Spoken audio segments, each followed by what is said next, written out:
BFM Business, midi, l'heure H. L'invité. La crise sanitaire va-t-elle transformer profondément le monde du travail? Pendant la période de confinement, les entreprises ont eu recours massivement au télétravail et certaines ont décidé que ce mode de fonctionnement allait devenir la norme à partir de maintenant. On va en parler avec Jean-Claude Delgen, économiste et président du cabinet Technologia. Bonjour. Bonjour. Bonjour.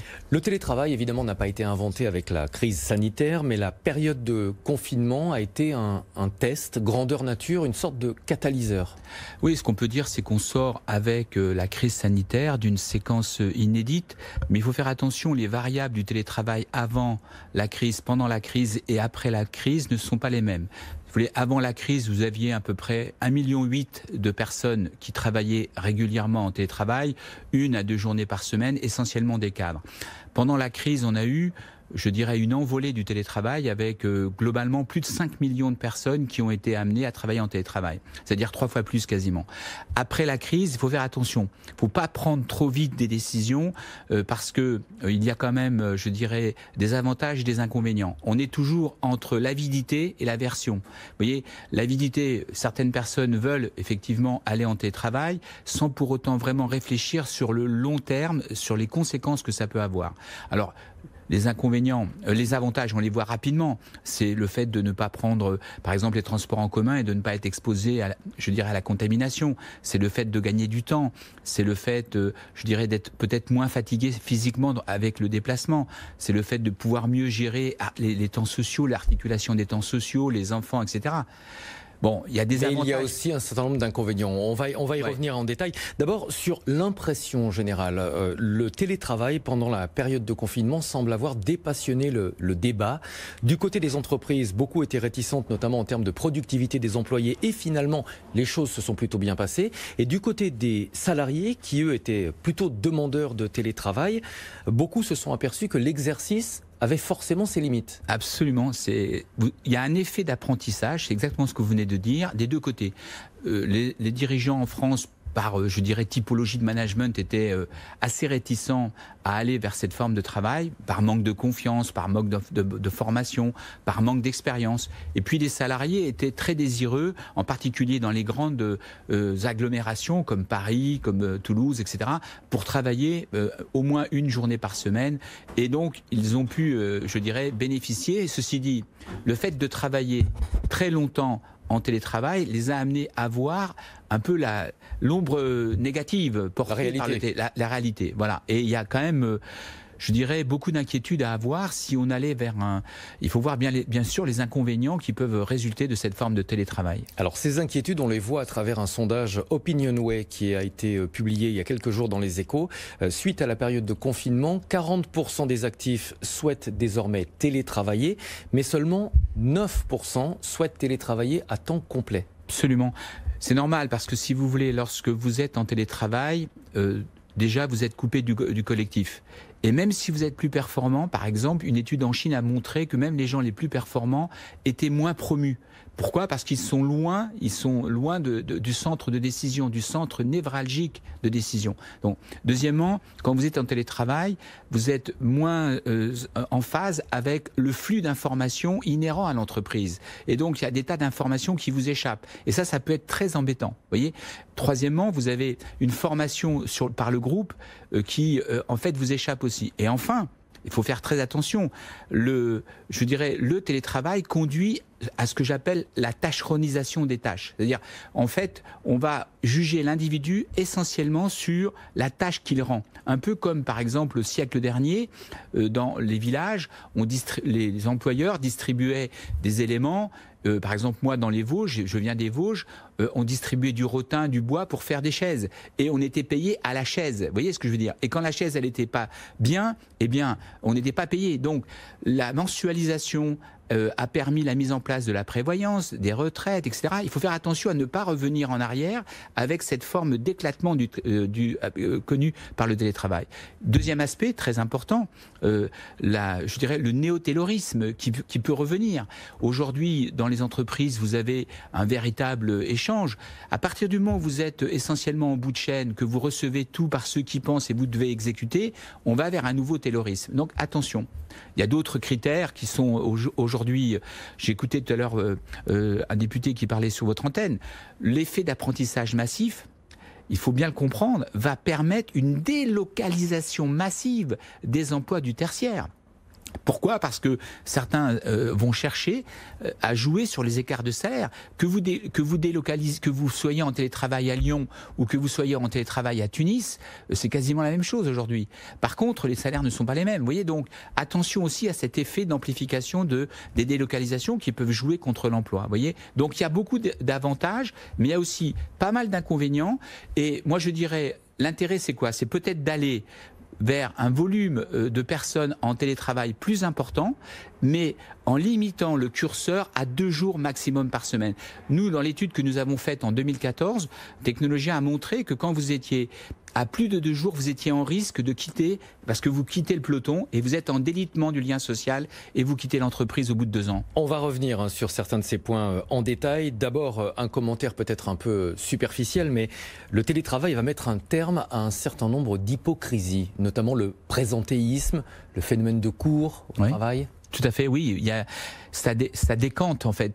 Le télétravail a eu pour effet de montrer, en fait, comme on dit souvent, quand la mer se retire, on voit ceux qui portent un maillot de bain. Vous voyez, bon, eh bien, ça a été la même chose.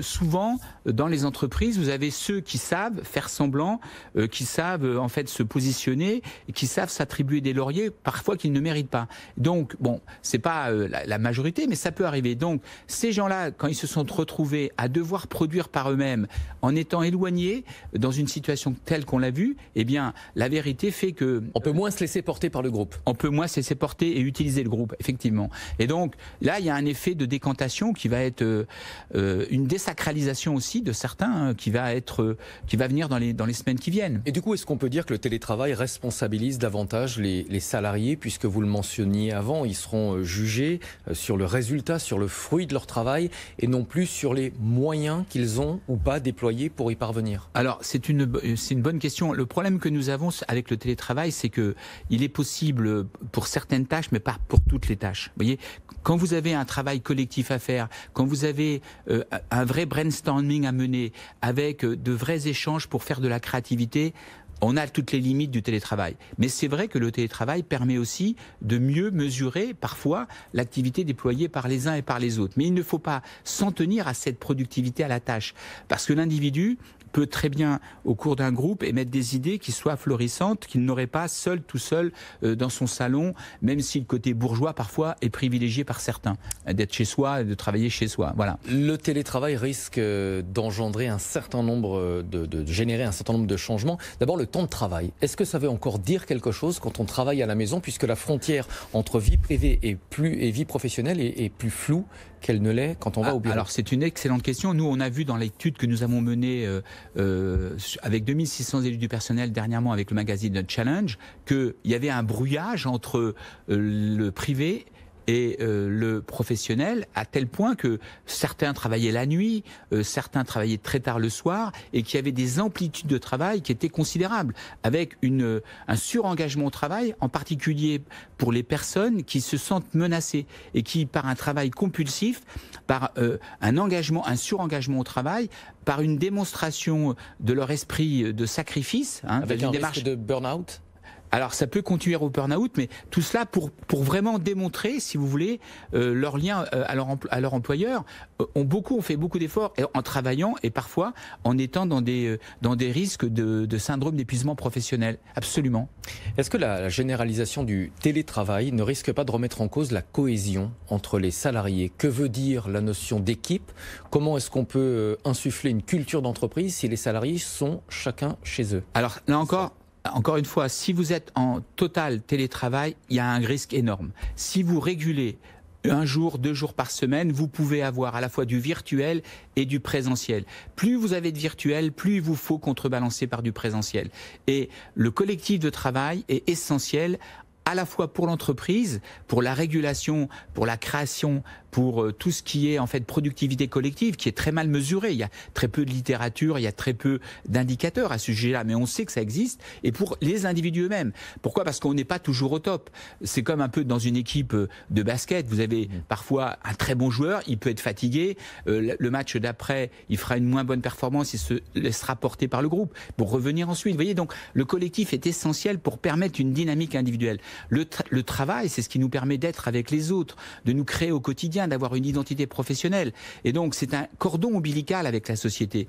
Donc, si on réduit trop le lien social, on risque d'avoir des phénomènes d'isolement, de désocialisation, très grave, et puis aussi d'appauvrissement pour les entreprises, pour la création. Et donc, il ne faut pas aller trop loin dans le curseur du télétravail. Et là, on se rend compte que la machine à café ou la pause cigarette a aussi des vertus. Absolument. Le papotage entre les uns et les autres, qui est souvent critiqué, est essentiel, parce qu'il y a des tas de choses qui se passent qu'on ne mesure pas. Vous voyez, à la machine à café, la transmission d'informations, les liens de solidarité qui se mènent, etc. Donc, tout ça, c'est essentiel. Vous voyez, donc, attention à ne pas, je dirais, être trop dans une logique de tout ou rien. C'est pas ni l'avidité ni l'aversion, il faut trouver un mixte et mettre bien le curseur là où il faut, c'est-à-dire maximum c'est 2 jours par semaine. Le télétravail pose aussi la question de l'évolution des modes de management. Selon un sondage effectué par Choose My Company, c'est une start-up spécialisée dans la notation des entreprises, les salariés en situation de télétravail ont l'impression d'abord qu'ils ont moins de perspectives d'évolution, qu'ils ont moins le sentiment d'apprendre et de progresser et qu'ils se sentent moins reconnus et moins encouragés. Absolument, c'est ce que je disais tout à l'heure. Alors, premièrement, pour le manager, c'est très compliqué, je dirais, de manager à distance. Nous, surtout en France, avec notre culture qui est très verticale, voilà, on peut dire ça aussi comme ça, voilà. Et donc, on a cette difficulté. Manager à distance, ça suppose de faire preuve d'empathie, de compassion, de tenir compte de l'environnement qui n'est pas toujours adapté pour télétravailler. Le télétravail, par exemple, amplifie les inégalités. Parce que quand vous êtes, moi j'ai discuté par exemple durant la crise avec un jeune ingénieur qui était seul à élever son enfant dans 20 mètres carrés à Paris et un ingénieur de la même compagnie qui était à La Ciotat, tranquille, au bord de la mer avec sa femme dans une maison.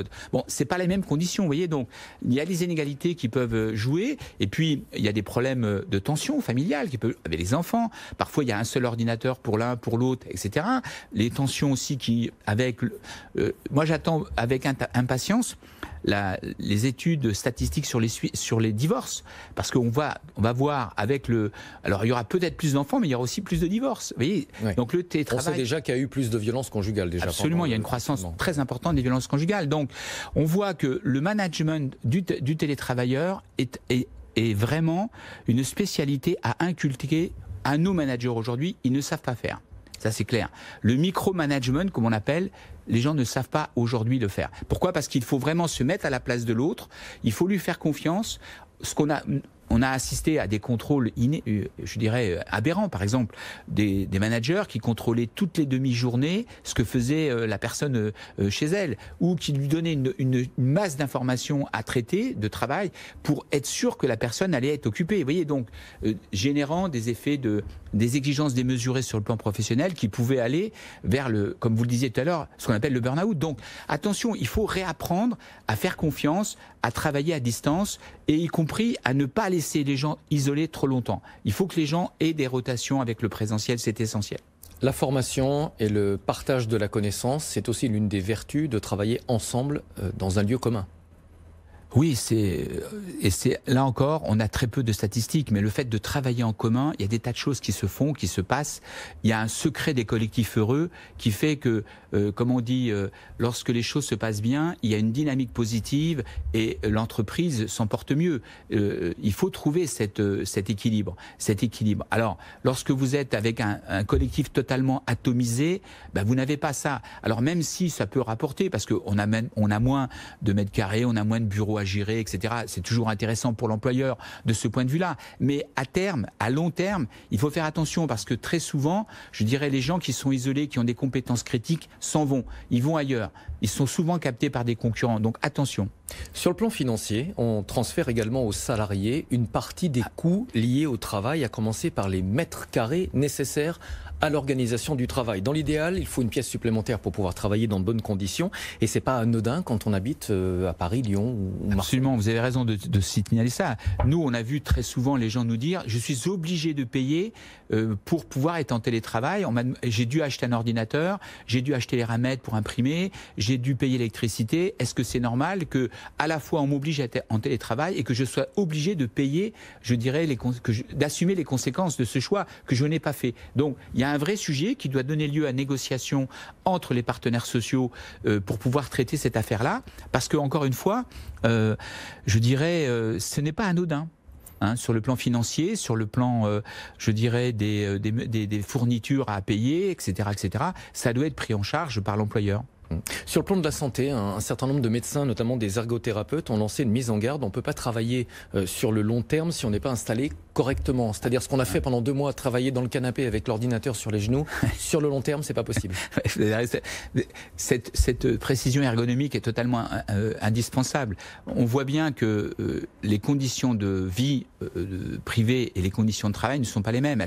Les conditions de travail sont pensées pour produire une activité professionnelle, continue. Quand vous êtes sur la table du salon avec une chaise mal adaptée, vous avez des TMS qui peuvent en résulter rapidement d'ailleurs. C'est pas, ça prend pas des semaines. Les troubles musculo-squelettiques. Voilà, troubles musculo-squelettiques. Vous pouvez être y compris dans des conditions de bruit. Quand vous êtes avec votre voisin du dessous qui fait des travaux et les enfants du dessus qui sont en train de courir et que vous devez rédiger un rapport, que vous avez un time à tenir, c'est compliqué. Et vous pouvez très vite, du fait du stress chronique, là encore, tomber très vite dans un épuisement professionnel. Donc l'environnement de travail peut être sympa, mais il peut être aussi très contraignant pour le télétravailleur. Du coup, on est en train d'ouvrir une brèche pour de possibles recours juridiques contre les employeurs. Il va y avoir des recours juridiques, ça c'est évident. C'est sûr qu'il va y avoir... là, il y a des situations, je dirais, des gens qui ont été, incapables, dans les conditions dans lesquelles ils étaient, de travailler, qui vont très certainement être mis en cause avec le déconfinement qui va s'achever globalement début juin, et qui doivent rendre des comptes. Donc, il y aura des problèmes de ce point de vue-là. Il y aura une interprétation, on va réinterpréter les conditions de travail faites aux salariés chez eux. Des employeurs qui ont parfois du mal à suivre l'évolution du cadre juridique. On va d'ailleurs signaler une initiative de Technologia. Vous avez lancé une application qui regroupe 2000 questions-réponses que se posent les chefs d'entreprise. C'est surtout vrai pour les PME qui ont parfois du mal à suivre. Absolument. Nous, ce qu'on a vu, c'est qu'il y a le droit social d'exception qui a été élaboré dans les circonstances que vous avez posé énormément de questions. Donc, on a mis en place une application, Nos droits, by Technologia, qu'on peut télécharger sur Google Play ou sur Apple Store, qui a un énorme succès aujourd'hui, puisque à peu près 6000 personnes l'utilisent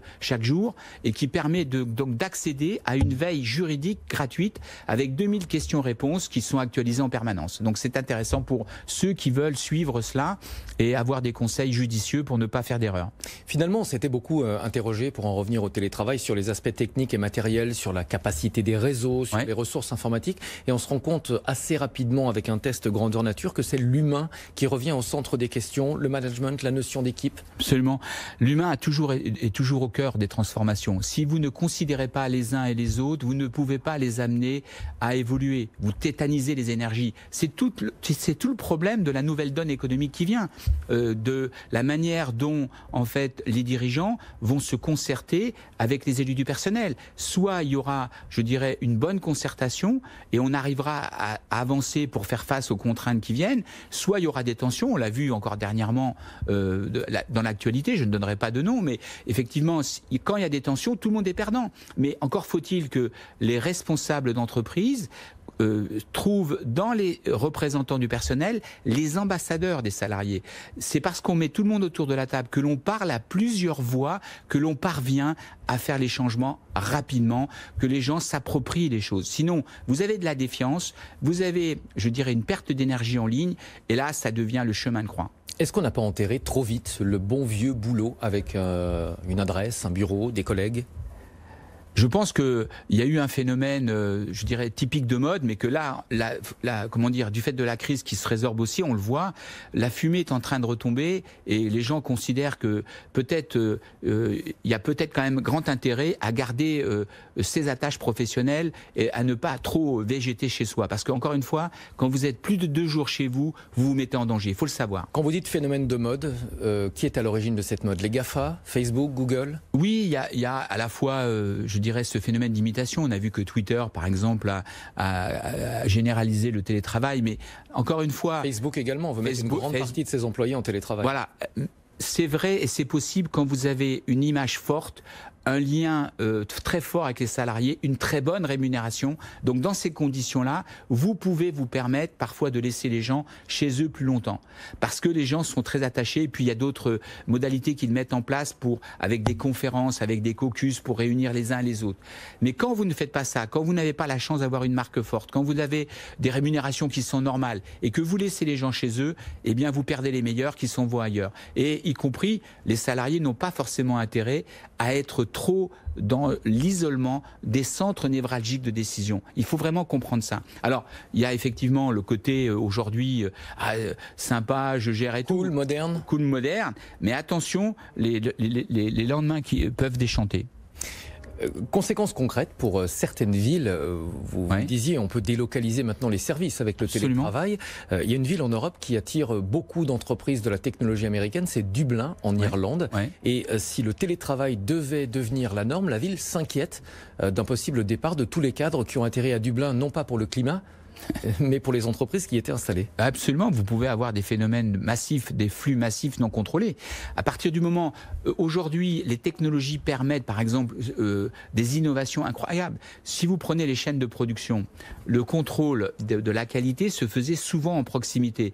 Avec le coronavirus, en particulier en Chine, on a développé avec la réalité, ce qu'on appelle la réalité augmentée, véritablement une vision à distance de la qualité qui permet de ne plus être sur le terrain. Vous voyez, donc, tous ces métiers risquent d'être très chahutés avec l'émergence et la prédominance du travail à distance. Un dernier mot, qu'est-ce que vous diriez aux chefs d'entreprise qui seraient éventuellement tentés par l'aventure du télétravail? Oui, mais à petite dose.